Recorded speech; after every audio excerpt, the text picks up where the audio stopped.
Robots Radio presents Fresh Tomatoes, the movie podcast. I'm not usually a hat fan, but wow. Jeg vil ikke være en dagger. I'm really sipping on that dumb bitch juice today, and Yeah, I am. But you know what? Someday I just might grow out of that. But you will never stop being a jerk. All chocolate cakes are good. You're a fascist. it's hideous. It's horrible. It's home. Angry white boy, let's go! Burp into the mic, you coward. I'm not like you, okay?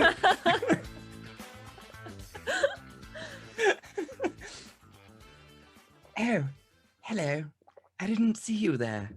Welcome to Fresh Tomatoes, the movie podcast. The most scrummy, yummy, delicious podcast you've ever listened to. That's Simone LaRue. That's Chad Ekowitz, who has been possessed by the spirit of Keira Knightley.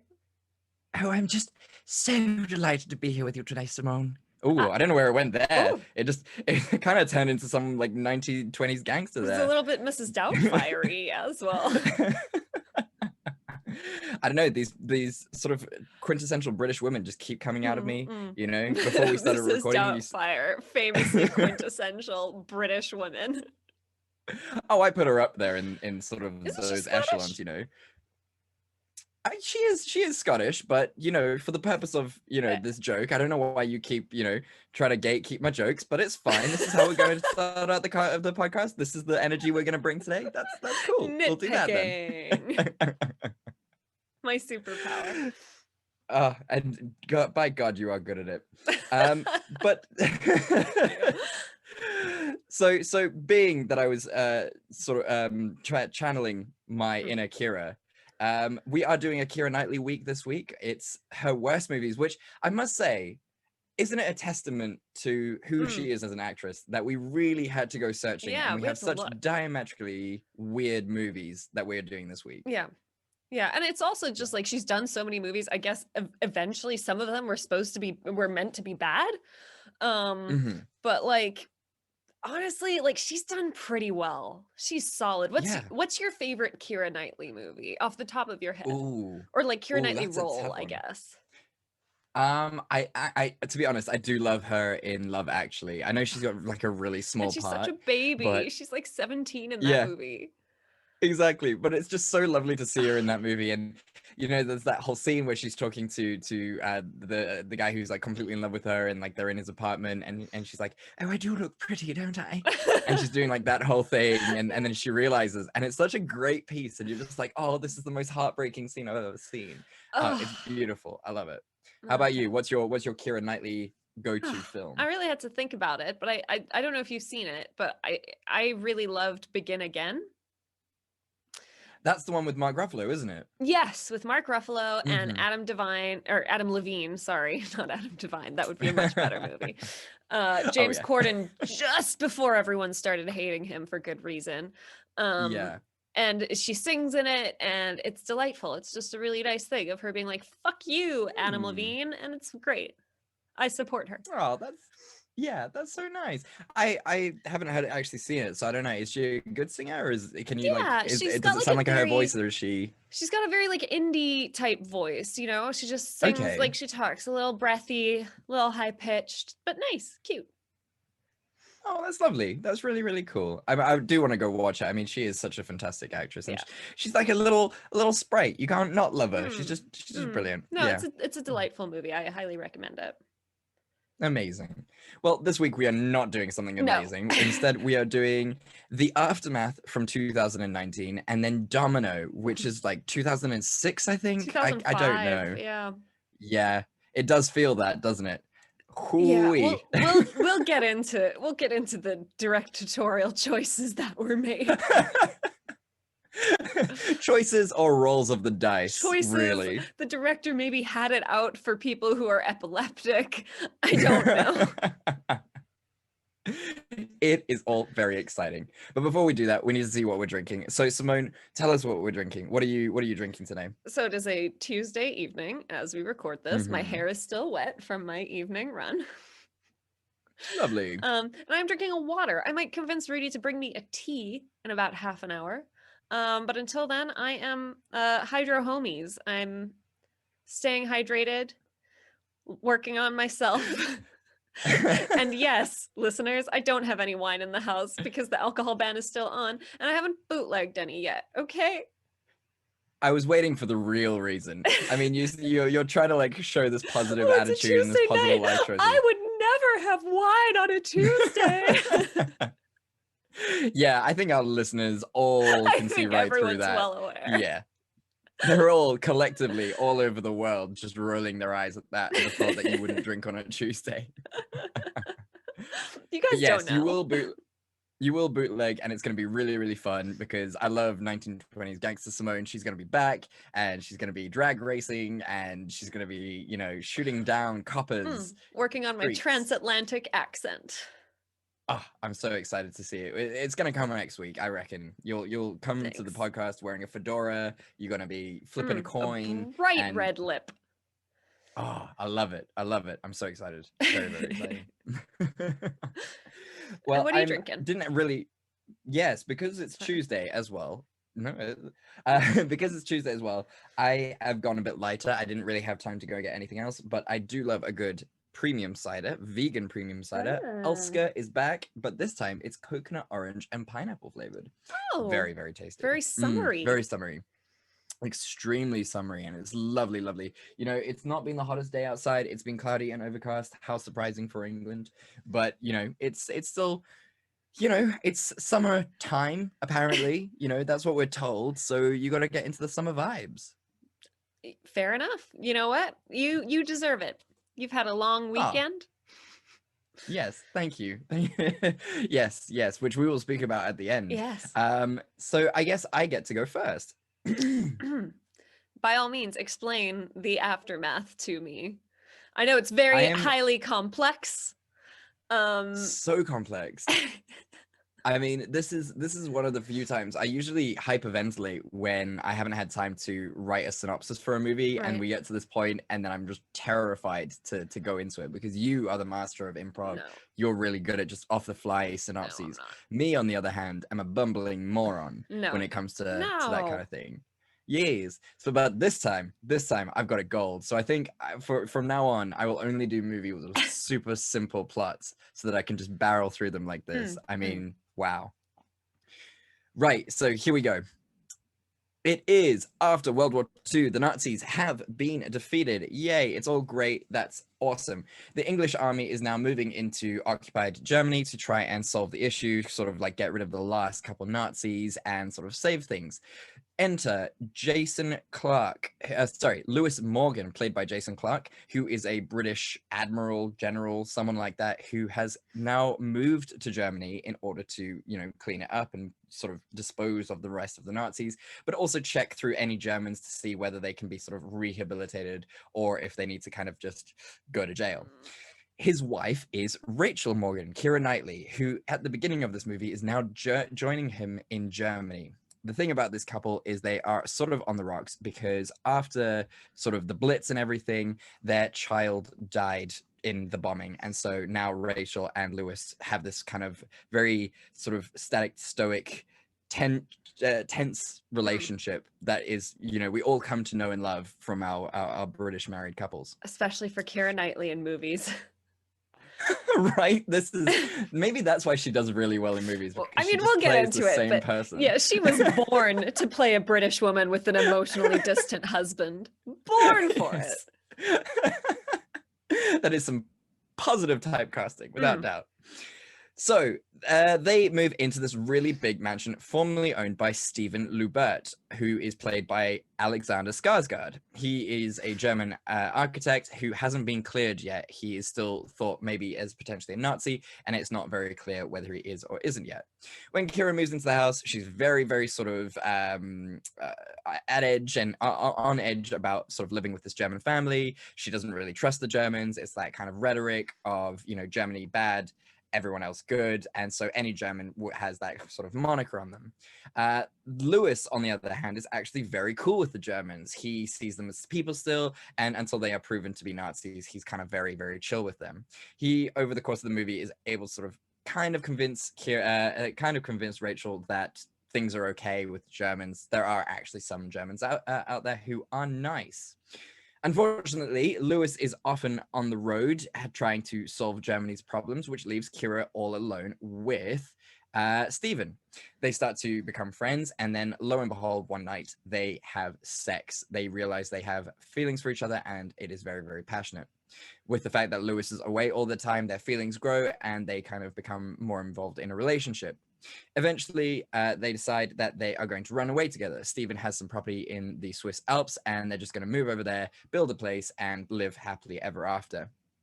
This is all great and well until Lewis comes home unexpectedly one night. They go to a party together, and somehow Lewis finds out that that Rachel has been cheating on him.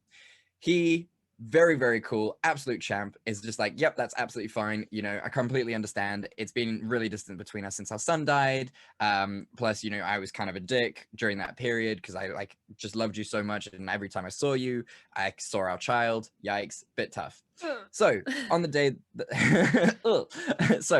that Stephen and Rachel are supposed to leave, they go and say goodbye to Lewis, and it's a very heartbreaking scene. They go to the train station, and Rachel realizes that she's made a huge, huge mistake. She then runs back to Lewis. They embrace and try and work on their marriage together. The end. The end. Chad, what is your cliffhanger? So it has to be this one, and it's the scene where Keira and Alexander Skarsgård have gone off to that secret snowy cabin, and they've got the light Very lit, and he's talking about his house, and it's very sexy, exactly. And that's why I love this scene, because I think maybe this is why this movie didn't do too well. And the reason why this movie didn't do too well is because it's highly unrealistic that Keira Knightley would not run off with Alexander Skarsgård. Yeah, I mean,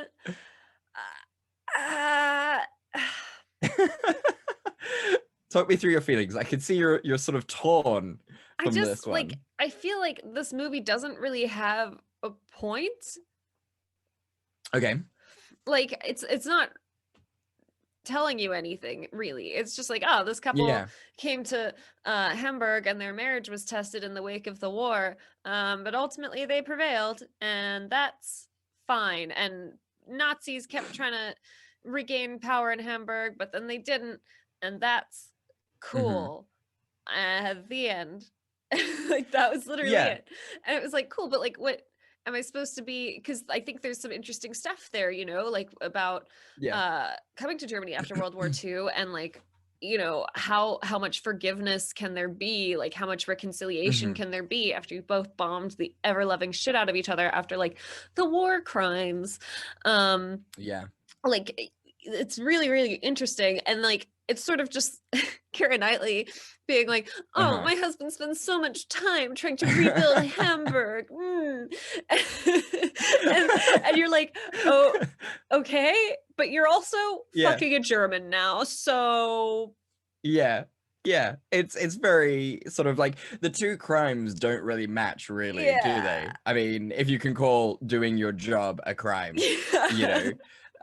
You're absolutely right, and there were such great themes right at the beginning. You know, I thought this movie was going to go somewhere nice because, you know, immediately Lewis's character is just straight up like, you know, the Germans aren't that bad, and you know, there's such like a nice dichotomy there in terms of like, are we talking about a Nazi sympathizer? Is something going to happen there?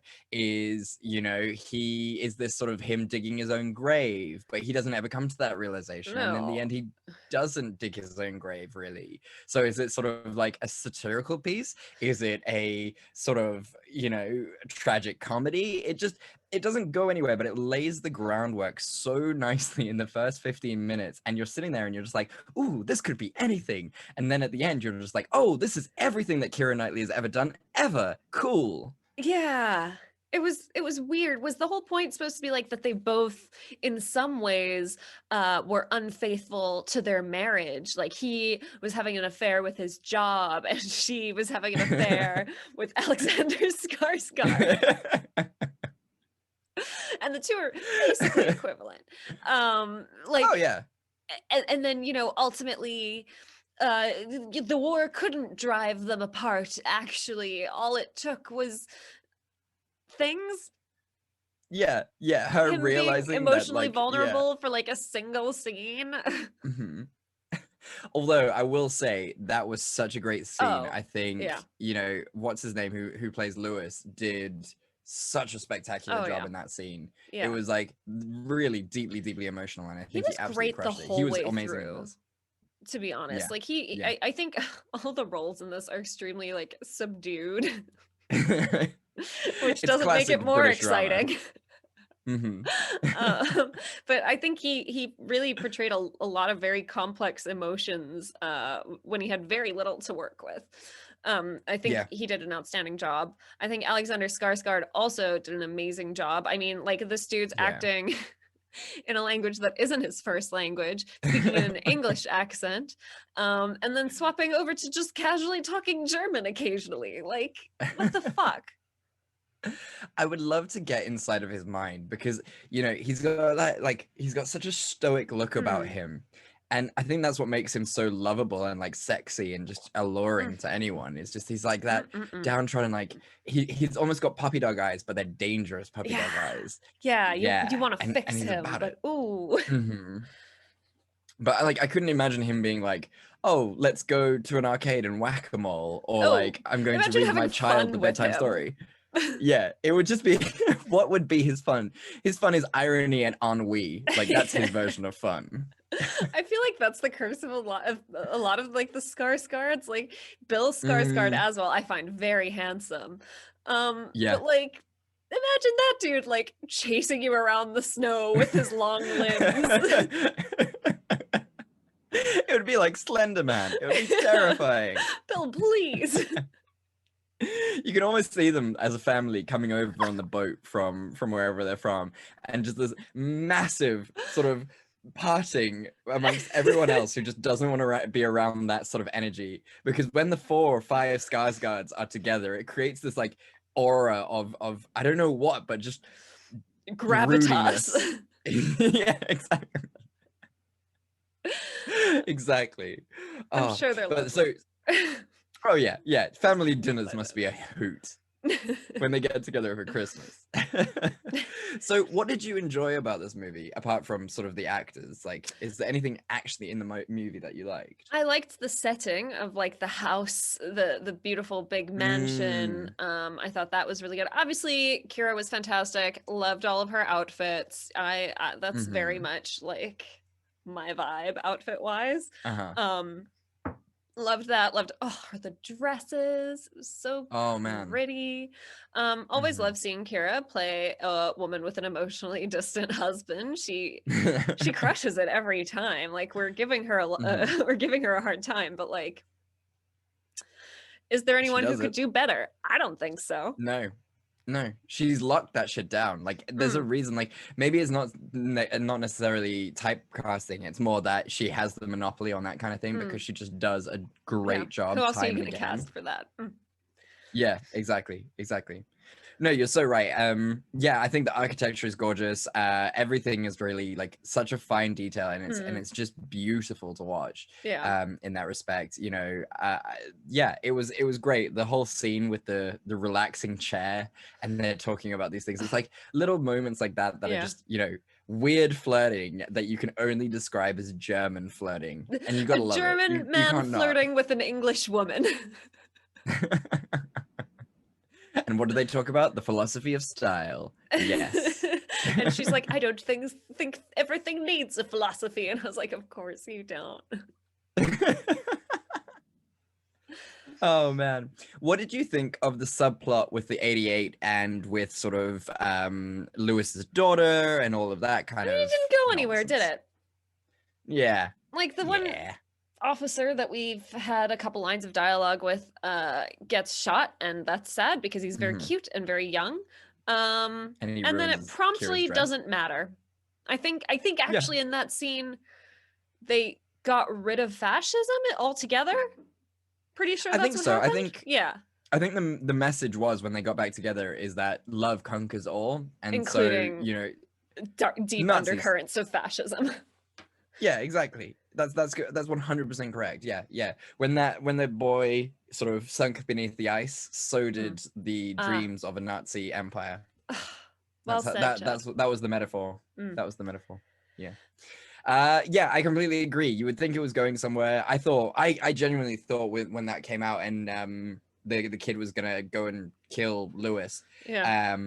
I thought it was gonna be a situation where he actually did kill Lewis, Hmm. and then the movie takes a really dark turn. Keira realizes she doesn't want to be with Alexander Skarsgård, and she just is like, oh well, I've lost my kid, I've lost my husband, I don't want this guy, and now I'm kind of stuck in Germany post-war. It's all awful for me. I thought that was gonna be like the dark message of it. You thought it was gonna be like an Anna Karenina ending. Yes, I did believe it was going to be an Anna Karenina ending. No one knows how to pronounce it. It's a terrible word. I've had a whole work day. I can't. See, did I nitpick or did I join in with you? That's how you do it. That's how you're a supportive friend and good co-host. Jerk. I love that we're still learning from each other after all this time. Oh man, that's the heartwarming message you want to take away from this. Mm-mm. So I mean, there's not really much else to say. So scene that could have saved it. For me, the scenes that I also found very enjoyable were the ones where like you do kind of see like the ghost of their relationship, her relationship with Lewis, right? Like they have these cute little conversations like when they're getting ready for bed and stuff where like there's clearly still something there. Yeah. And I think like that was interesting, right? Like it's not that she didn't love him, she just felt very like neglected and alone in like her grief. And I just wish that like all of this had more of a point. But I do wish that had been explored more, or like I don't know. I just found those scenes so charming and endearing, and it was so interesting to me. It was like cool that the movie had the nuance to be like, it's not like he's an asshole to her all the time. He's actually really nice to her when he can be. He's just not around. And he doesn't know how to talk about his dead son. It's not like that's a unique thing either, is it? I mean, this is post-war Britain where men were taught to have a stiff upper lip. Like this is all pretty common, and it's kind of portrayed as a very sort of isolated and strange incident. Yeah. When it's really not. Yeah, exactly. And I just think this movie had such lovely nuance. It would have been nice to show more of that and focus more on that to make this really beautiful like interpersonal drama. Like I don't think the fact that it was set in post-World War II Germany actually accomplished anything. No, it really didn't. Don't think it meant very much. He could have been addicted to any job or like away at any job. Their son could have died in any circumstance that was mildly her fault. It was a waste. It was such a waste. You're if it's a relationship drama, just like hone in on that. Yeah, it doesn't need to have a setting like that because you feel like something should be done with that, and then when you don't, it's disappointing. You're absolutely right. Yeah.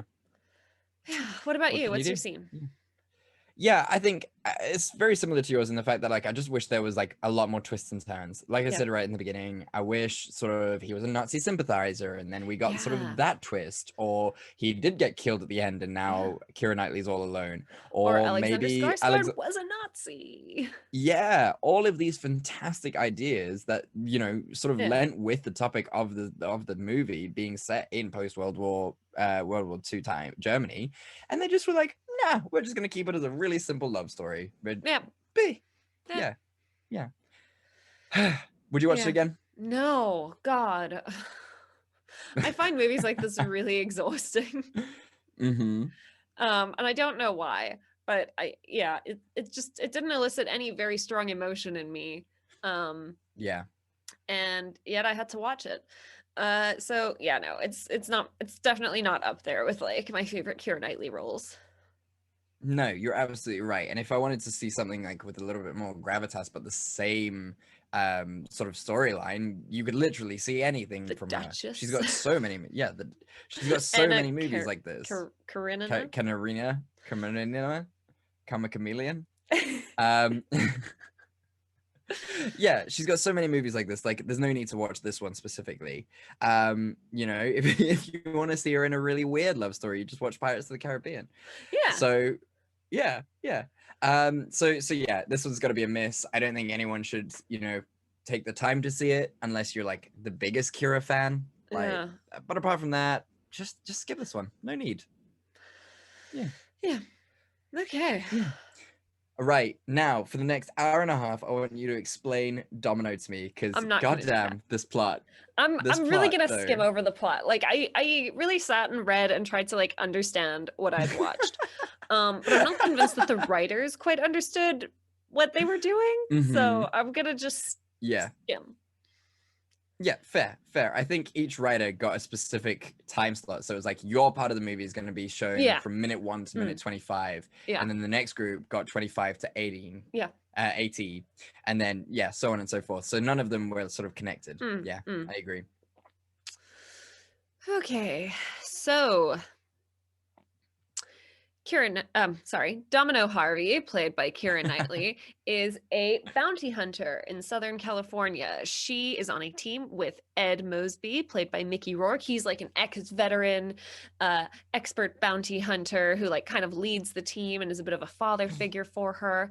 And Choco, played by Edgar Ramirez. He's the wild card on the team. And their driver, Alf, played by Riz Abbasi, who is an Afghani immigrant. Afghan immigrant? I don't know. Yeah. He drives for them. He doesn't speak a ton of English and he likes explosives. We'll get into it. So we get a bit of a backstory on Domino. She was a rich girl who really likes the lifestyle of being a bounty hunter, and she has done that to great success. They all work for Claremont Williams, played by Delroy Lindo.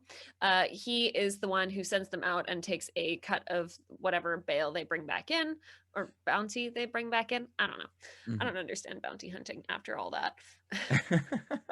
I mean, neither did the writers. Yeah, so through the movie, we kind of get everybody's tragic backstory. We also have someone try and make a reality TV series out of Domino and her team's life. It doesn't really go super well because they become embroiled in a plot that involves Letitia Rodriguez, played by Monique. She needs to raise money or steal money, basically, to pay for her granddaughter's surgery. And to do that, she enlists the help of her other friends who work at the DMV. At first, they were just running a scam where they like made fake IDs for people, I think. And then it turned into a whole thing where they wanted to like steal money off of a heist that someone else was running. And then that went horribly wrong. And then the mob got involved and the FBI were involved the whole time trying to like link two separate entities together. And it was like this big fuck up. Obviously, Keira Knightley or Domino's team has to be involved in the middle of it. Everyone walks away except Elf. And I think Domino lives to fight another day with some money, possibly. And she and Choco get together at some point too, obviously. Obviously, two very attractive people like that. Of course they do. Of course. Yeah. So what is your cliffhanger for this one? Oh, it's definitely this one. And it's when she's talking to Lucy Liu and trying to figure out like what her tattoo is. And it's just I think this is like the single longest piece of dialogue in the whole movie. And it is so fucking painful. Yeah. This movie is just a textbook example of trying to fit too much in, right? Oh my god. And the whole thing, if for the people who haven't seen it, which like it's an old movie, I wouldn't expect you to. If you haven't seen it, do you know the "you wouldn't steal a car" commercial that they used to have on DVDs? It's shot exactly like that. Like all of it's shot like that. It is not pleasant to watch. I can't believe it. That is like the best description of this movie ever. You nailed it. Thank you. Holy crap. Yes, it is burnt orange the whole time. Oh, it is or like just green.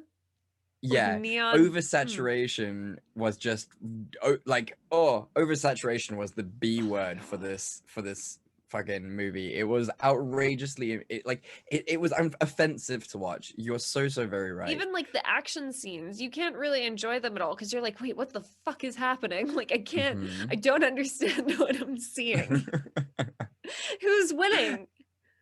Yeah, you're so very right. Like we watched Catwoman right in the beginning, the Halle Berry one of this podcast. We watched that super duper early, and the editing on that was insane. But somehow the editing on that was far more pleasant to watch than the editing on this. This was oof. I believe both movies actually came out in 2005, so that's a trend that I'm very happy died out around 2006. Because people were just kept having seizures and I have to not knowing what the fuck was going on. Yeah. Look, we're in the very young stages of cinema, and things are going to go wrong and things are going to go right.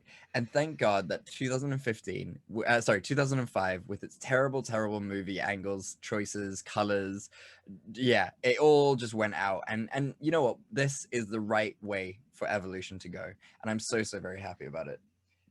Yeah. Oh my God. Yeah. So what did you like about this movie? You know what? Like, I did enjoy how over the top it was. I think at like halfway through, I realized that this was just going to be impossible to enjoy for being an action movie. Yeah. So I took it a bit more farcically, especially towards the end when the devil-like character pitches up in the Nevada desert. While they're all on mescaline. Yeah, while they're all on mescaline, and starts talking to them about sort of having to sacrifice themselves for a child to live. And I was like, oh, okay, so this is just a big joke, then it has to be. Please tell me it was. Please tell me that did not spend millions of dollars seriously putting this together. So the director for this, he actually knew, like, so Domino's a real person. Oh, right. Okay. Interesting. Domino Harvey is a real live person who was a bounty hunter. So the director was actually really good friends with her, and she was really involved in the making of this movie. But she unfortunately died like before it was released. Oh no. Yeah, okay. she had a lot of problems with drug addiction. Oh. Yeah. Oh, that's a shame. Yeah, which is a shame. So like yeah. I know she didn't approve of a lot of stuff that like happened in the script or how she was portrayed or something, but also everyone was like, well, I mean, you've been involved with this project for a long time, so this is so I don't really know like how much is accurate and how much isn't, but she genuinely, her father was a famous actor, her mother married a wealthy guy, like it was that much was true. She was a model before she dropped out of high school to be a model, hated it, drifted around a bit, became a bounty hunter. Really, she was a DJ for a while. That's very cool. Yeah. What an interesting life. It's such a shame that this was the end result, really. You know, do you think who do you think would do a great job sort of directing this? So we're gonna make a remake. Oh, I want Margot Robbie to produce the next Domino movie. Yes. You know? Yes. I love that idea. I feel like a woman definitely has to do it. Yeah. Margot Robbie produces it. She doesn't have to star in it necessarily. She could get someone else to do that. Like Keira can give it another bash if she wants. Yeah, why not? She was, you know what? Keira was actually pretty decent in this, I think she pulled it off. It's very hard for, you know, a 80-pound woman to really sort of, you know, try and kick ass, but I think she did a great job, and it was lovely. And you know what? She threw her whole heart into it, and you can see that she was, you know, doing absolutely going for it, and it was good for her. Like good for her. Where she's firing like 2 automatic weapons, one in each arm, and there's no way that was real. There's no way her tiny arms would be able to like lift and sustain holding them for that long and like handle all the like, I don't know. I was just watching it. I was like, I've fired. Yeah. I've shot a couple times, and I, with my puny arms, do not enjoy it. I have bruises from the recoil. Oh, Poor me. look, poor you. Guns are heavy and they're terrifying. Like, I think, and unless you've actually held a gun, you don't realize how sort They're of heavy it is. You heavy. think it's going to be a light thing, but it's actually like it's a big machine. Like even like a normal handgun is not not light. It's yeah, there's serious things there. But yeah, like in that respect, I think this movie is very sort of pick me in that way. Like it's got Keira Knightley down by the pool swinging her nunchucks, and then she does a lap dance for a drug dealer Oh my because God. clearly a man Single-handedly directed setting this. feminism back 10 years. It's incredible. It's funny because Keira Knightley is such an advocate for women's equality and women's rights and Yeah. things. I And don't yet you understand. have Like that the early scene. 2000s was a weird time, but just like anyone who's Mhm. like, oh, you know what she should do? Offer to give this drug dealer a lap dance. Yeah. How is that going to go well for anyone? Like, just logistically speaking, Not to this is a terrible mention idea. their driver who Yep. There you go. he's Our absolute an favorite. immigrant from Afghanistan whose name they can't pronounce, so they call him Elf. Mm-hmm. Mm-hmm. He's expert at explosives. He doesn't speak English as far as we know. So he's just Yep. like super othered the whole time. Yep. This is classic And he's the post only one to die 9/11 too, rhetoric. which is so cool. Yeah. In a Yeah, but suicide he bombing. did it. Yeah, but he did it serving America and saving Domino, the only other non-American character in this I whole mean, I movie. don't think Choco's American either. No? Did we He's- not I think he mean- was American? Did we think he's Spanish? Sort of I mean, he's Mexican, definitely Spanish? Latin American. Yeah. Yeah. Okay, fair enough. You make a good point. I know Yeah. that they said at some point where he was from like Honduras or something, but I don't want to commit. Right. No, this movie is not worth committing to No. in any respect. So yeah, no. What did you think of the relationship between Choco and Kira? Like, what did you think of their sort of It's fucking- on-screen like, tension? To say that like they developed anything would be pretty generous. They're both Mhm. hot. Edgar Ramirez is very hot. He's So featured on this attractive. podcast before. Mm-hmm. Mm-hmm. And in our dreams. Oh, That man is very attractive. Yeah. yeah. It was also nice to see Mickey Rourke again. I think he had he was 5 lovely lines to of come back. dialogue. Yeah, you know what? He's trying to get back in the early 2000s. He wants to get back into acting. He's been gone for years. So this was his return as a grungy, sweaty, grimy bounty hunter, Yeah. which is apparently the kind of the only roles that he gets is grimy, sweaty, and Oh. and hideous, which is sad. Like we all get typecast in different ways. Like that's his face, you know? Yeah, it's fair enough. It's fair enough. What did you like about it? I've talked about what I like. What did you like?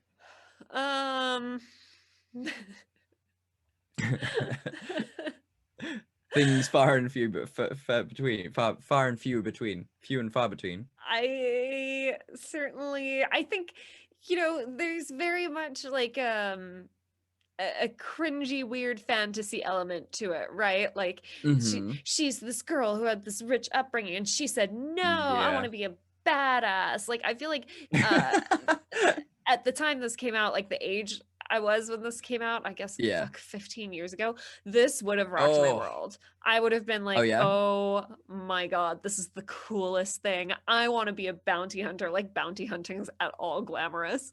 Mhm. Like I think that there is that element of like, oh, it's so cool in an early 2000s weird Mhm. bad feminism way. Uh-huh. Yeah, I get you. I think it's fun from that perspective, but like, yeah, they don't really develop any of the characters. We don't know very much about them. Like Ed's supposedly her Mhm. father figure, and again, she maybe has like 2 conversations with him in the whole movie, and in one of them she's just checking Mhm. Choco out, which like I can't blame her, but she's like, But oh, he's still, like a father yeah. figure, and then we see no evidence of that throughout the movie. Exactly. It's all just like this movie is just a series of Dutch angles and oversaturated shots, and it's also 2 hours long. It is so It's long so long. for no reason. There I is finished so the much movie on slow-mo in Saturday, and I this. was like, I cannot believe what a massive chunk of my weekend this movie's taken up. It's pure evil. Like there's no need for that much slow-mo and sort of exposition. Just do the movie. Like let's Just go do along for it. the ride and oh my gosh. Oh my Yeah, god, and then they start exhausting. like towards the end, and like also Lucy Liu is interviewing her to find out what happened, so they're just switching all the time. And then like at one point she's like, Yes. oh, except that didn't happen, and then they go back and show the scene again, and you're like, oh my fucking god. Mhm. Yeah, this movie couldn't pick a lane. It was really No. just trying to shove everything Oh from the my god, genre it was in. trying So to it be was like very an Guy Ritchie, I think. yeah, yeah, But it did not with manage. failing so very hard. Yeah, yeah. Yeah, it's just it's too much. It's way too much. Ugh. So how would you fix it? What's your scene that could have saved this? Yeah. A single scene. Yeah, I guess like if she's gonna talk about how her team is like her family and stuff, like, you know, move into that more, have a bit more dialogue between them, show them like actually Mhm. bonding on these missions, them learning from each other, them looking Mm, after each other, like shit like that, I think would have helped, would Yeah. have gone a long way. We don't need all the backstories. We don't need like The C 98% of plot. this Yeah. movie was so unnecessary. Mhm. Yeah, no, you're so right. You're so right. It would have just sort of benefited substantially from purely having like a single storyline of Mhm. either Lucy Liu investigating her and her telling her about the crime, Yeah. or the camera show and sort of like the difference Yeah. between sort of real bounty hunting and TV bounty hunting and like the team falling apart, sort of like Yeah. a band gets famous kind of situation and then they fall apart Yeah. and suddenly Or and else then her reunite. rise to fame as a bounty hunter. Like just make a whole movie out of Exactly. that. Yeah, but you've got the young daughter who needs saving and the corrupt cops and the fucking mob at some point. Yeah, it's too much. It just one story, stick to it, and we're fine. It's gold. Keep it simple, guys. Yeah. What's your scene? Exactly that. Yeah. It's I think if they had just done like a, you know, the TV show thing, had those guys come along for the ride and sort of see the cracks start to form between the three bounty hunters, and then they realize that they were family all along and that fame is not the answer. They just it was for the Beautiful. love of bounty hunting and they need to Beautiful. find Yeah. that love again. Yeah. So then, would you watch it again? No, that movie stole my No. youth. Oh, I'm so tired. it's so sad. It's so sad to go back and look at it and just be like, what was the 2000s? Why was the 2000s? Why, guys? Yeah. Don't, if you haven't seen it before, don't watch it. And if you No. have fond memories of it from your first watching, Just keep stick those with them. memories. Keep those memories. Don't revisit this film. I'm pretty sure it will never come on TV ever again.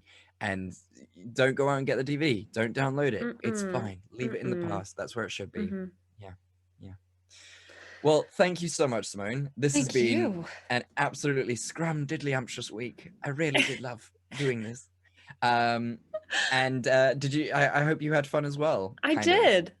I do. I love Keira. And It's this good to really, see I think this someone- really showed her range this episode, you know? Mhm. Yeah. It's yeah, exactly that. Going from her typecast to something that she does so very rarely. Do you remember her in Bend It Like Beckham? That was an interesting Yes, that movie was a from the early great 2000s. movie. Yeah, That's a super young classic. Keira, learning about her sexuality. Very interesting. Very, very exciting movie that. Yeah. I wish that hadn't done well. It would have been fun to do that It'd one. be nice to do that for the podcast. Yeah. I Oh, wish and it we was a did nice young movies. Jonathan Rhys-Meyers as well. Oh, yes. Yes, I forgot he was in that. Oh, Oh my gosh. do you remember Oof. him when he was in The Tudors? Yes. Oh my God. Good Lord. That was Game of Yes, I Thrones, completely like forgot about The before Game Tudors. of Thrones was a thing. Like Mhm. it was so sexy. Mm-hmm. Mm. That was back in the days when you had to wait for episodes to Yeah. come out. Do you remember? Oh my gosh. Those were the days. Hey, aren't we fucking old? Aren't we ancient now? It's so sad. I was talking to someone about this, reveal who the someone was at the end. We We're at watched the end. Bo. Well, I want to do it as my my okay, gratitude. I don't want okay. to bury the lead, Simone. Thanks. Cool. We watched Bo Burnham's Inside Again, and it Oh, got to that yes. song where he's turning 30, and Oh. I said to her like, you know, I'm feeling pretty nervous about turning 30. She's 26 now. She's a year and a bit younger than me, and she was like, oh, like I felt that way when I turned 25, and I felt that same way. And she was just like, yeah, but 30, like it's so far away. And I'm like, shut your mouth. Just stop. Oh, It's- you. 30 is bearing it down on us. Yeah, it's like the great tsunami of our time, and I'm not looking forward to it. How are you feeling about 30? I'm not thinking about it. You're just ignoring it completely? Mm-mm. Denial? No. I don't know her. You don't know it. You know, there is 28 days between when you turn 30 and when I turn 30. And I am going to completely use those 28 days as sort of like the cruelest sort of thing of me still being in my 20s and you being in your 30s. Like, I just want you to be prepared, because like that is going to put a lot of strain on our relationship. All the time. I'm going to call you old crone. I'm going to say, you know, you're a tetragenarian, those kind of things. You know, do you remember Cool. when you used to be young? Cool. You know, since when did your wrinkles outnumber your age, and when did that sort of thing inverse? You know, really, really horrible Okay, mean I mean, shit. just don't expect not to get any of that back the moment you turn 30. I would expect nothing less. I welcome it with open arms, definitely.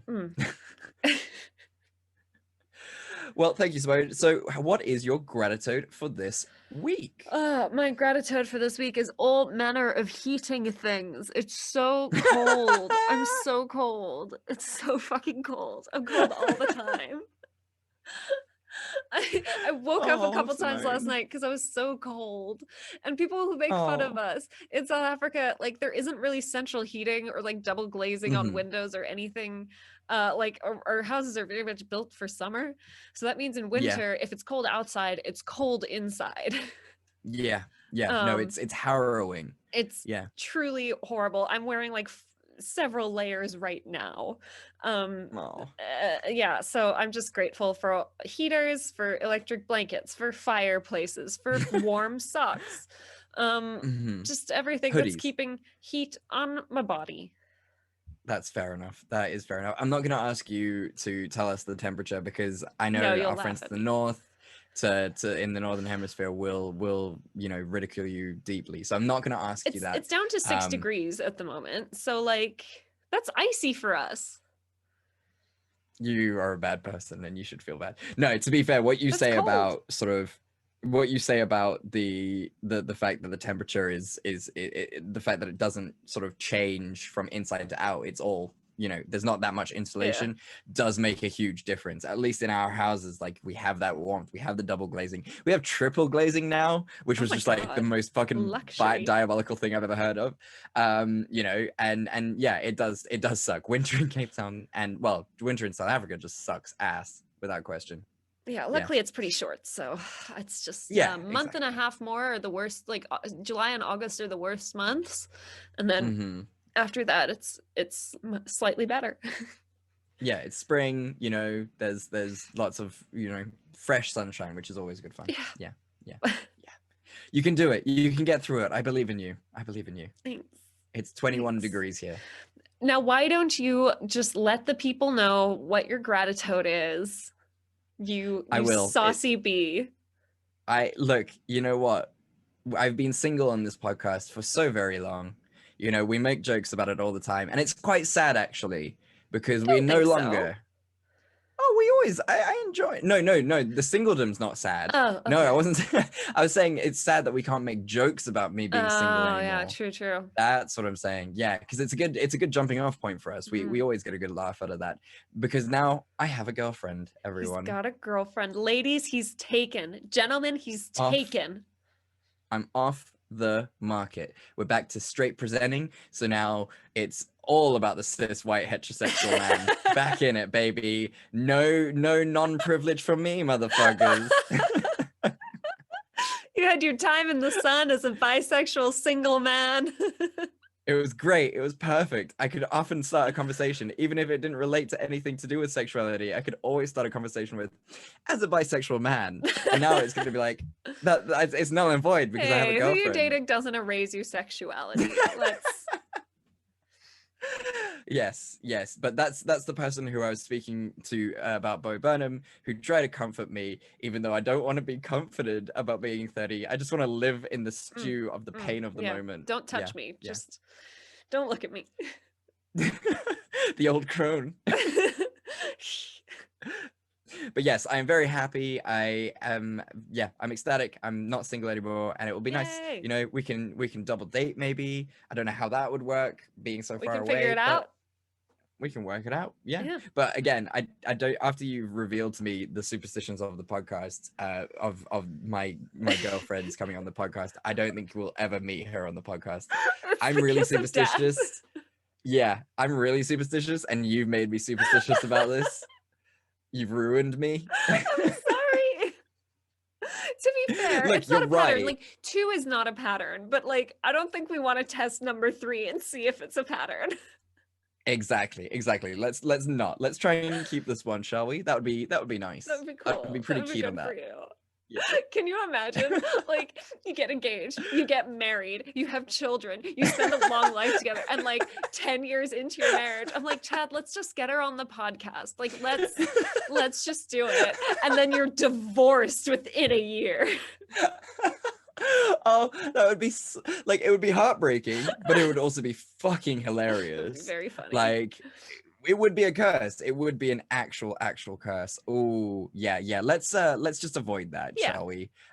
We'll explain it. We'll be very cool about it. You know, it's not her. It's the podcast. It doesn't like when I have a girlfriend. The podcast needs to know that it comes first. Yeah.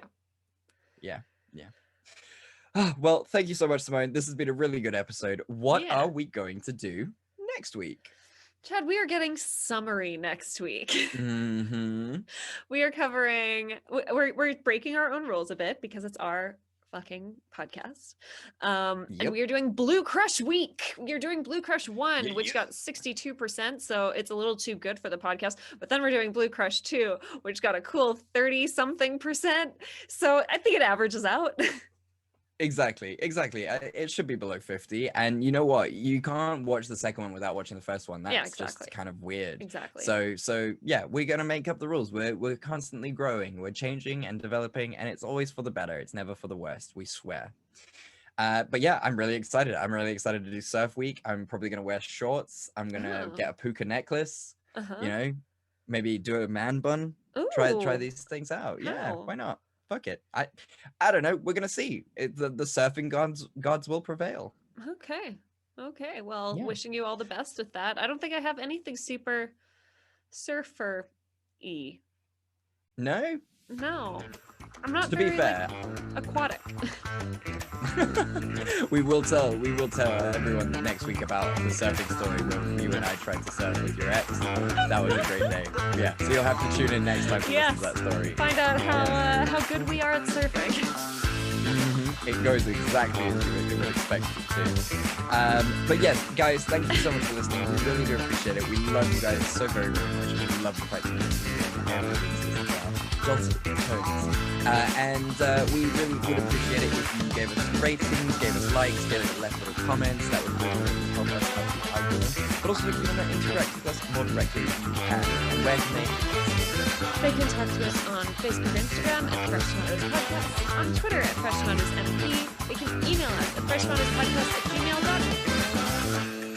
There you have it. And as we say at the end of every episode, we love you and there's nothing you can do about it. We love you, and there's nothing you can do about it. Goodbye. Bye.